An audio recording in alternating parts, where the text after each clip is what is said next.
Sono contenta anche se in video solo, ma di essere con voi. Sì, il pastore Salvatore mi ha chiesto di dare una testimonianza. Sarò breve e la leggerò perché già solo scrivendola mi sono commossa, quindi speriamo bene, ma ve la leggo. E voglio partire da un versetto per raccontarvi cosa è successo dentro di me negli ultimi giorni, negli ultimi 15-20 giorni da quando Franco ha cominciato a stare male. E il versetto è in Isaia 40, ed è il versetto 11 che dice: come un pastore egli pascerà il suo gregge, raccoglierà gli agnelli in braccio e li porterà sul petto. E non posso nascondervi che la situazione che abbiamo vissuto nei giorni precedenti e successivi al ricovero di Franco, ma in particolare il giorno in cui è stato ricoverato, quando con molta fatica respirava, faceva fatica a respirare, cercava di respirare con l'ossigeno al massimo e non riuscivamo ed aspettavamo che il 118 arrivasse. Quel momento mi ha molto spaventata, perché è una situazione in cui ti senti impotente. Ricordo con Francesca e Gianluca, dicevamo a Franco stai tranquillo, respira lentamente, e vedevamo i suoi occhi che ci dicevano vorrei, ma non so dove prendere quest'aria. E in quei giorni in più la situazione, ma lo è tuttora e forse anche peggio, la situazione dell'emergenza sanitaria che viviamo era seria ed è molto seria. Avevamo chiamato diverse volte il 118 anche nei giorni precedenti, aspettando anche 1-2 ore che arrivassero per l'intervento. E abbiamo visto anche in quali condizioni i dottori del 118, gli infermieri lavorano. E così aspettare, il pensiero di dover aspettare l'ambulanza per tanto tempo, questo ancora di più mi spaventava. E così guardare in quell'attesa Franco, che respirava con fatica, e non sapere quindi quando arrivava l'ambulanza, soccorrerlo, è stato difficile. Avevo fiducia che potesse farcela, perché è un uomo forte, che non ha patologie pregresse, non ha mai fumato, ma vederlo lottare così per un po' di aria mi ha spaventata. La bambina che c'è dentro di me era molto spaventata.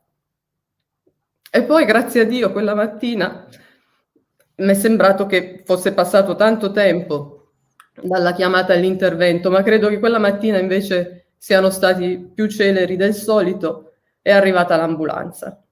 La dottoressa gli ha fatto subito un'iniezione di Bentelam e piano piano Franco ha cominciato a riprendere colore e comunque però respirava sempre con fatica. E poi finalmente ero lì vicino a Franco che gli tenevo la mano, credo stessimo pregando tutti e due, e abbiamo sentito finalmente la dottoressa che diceva ok, prepariamolo e portiamolo in ospedale. Così diventava realtà un miraggio che avevamo vissuto nei giorni precedenti. Finalmente si era trovato un posto per ricoverarlo. Non è stato facile portarlo giù da casa, metterlo nella capsula dove si mettono i malati Covid, perché Franco continuava a respirare con difficoltà. In più io non potevo stargli vicino perché vivendo con un positivo non potevo neanche uscire fuori dalla porta di casa e guardare dal balcone tutte le manovre che stavano accadendo e non poter essere lì non è stato per niente bello. Però lì c'erano Desi, c'era credo Giacomo e sapevo che era in ottime mani. Poi saperlo in ospedale dove poteva essere monitorato meglio, dove poteva ricevere cure migliori, più adeguate rispetto a quelle che chiaramente noi in tutti i modi avevamo provato a dargli a casa, mi ha sicuramente reso più serena. Ma è stata una battaglia. È stata una battaglia perché non c'era solo Franco a lottare col Covid. Altri nella nostra comunità si sono trovati e si trovano ancora a lottare col Covid. E anche persone che non conosciamo personalmente. In quei giorni c'era Gianni in ospedale, poi Maria, e la situazione di Maria credo che mi abbia coinvolto in maniera particolare, forse perché come donna mi sono sentita immedesimata molto con lei. Pensarla lì in quel reparto Covid, aveva appena partorito la sua bambina, quindi doveva essere quello un momento di gioia, di serenità da condividere col marito, con Pasquale, con i suoi figli, con la famiglia, e invece era lì ricoverata a lottare per la vita. E tutto questo mi ha reso così triste e spaventata. Ma poi in quei giorni, attraverso il versetto di Isaia 40, Dio ha preso la mia bambina, spaventata, triste, impaurita, da un nemico invisibile, un piccolo virus, così piccolo ma così tanto tremendo, e mi ha rassicurato. Ho sentito così forte il suo amore per me, mi ha tenuto in braccio, ho potuto appoggiarmi al suo petto e ricevere la sua pace. Ero in un luogo sicuro, dove al di là di quello che stava succedendo, che stava succedendo per Franco, per Gianni, per Maria, per tanti altri, ritrovavo la fiducia. Dio mi dava di nuovo speranza.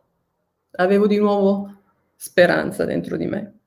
E adesso Gianni è a casa, Maria sta bene, probabilmente a breve ritornerà a casa a godersi la sua famiglia.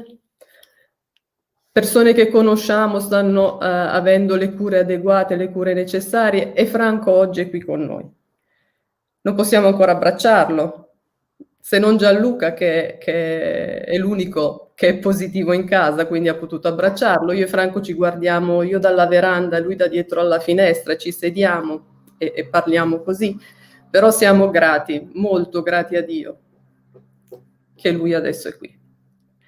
E volevo terminare ringraziando tutta la comunità perché c'è stata vicina a noi che eravamo a casa in modo particolare in tanti modi.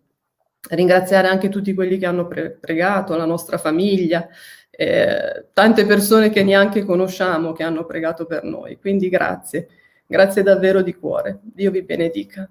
Un abbraccio a tutti.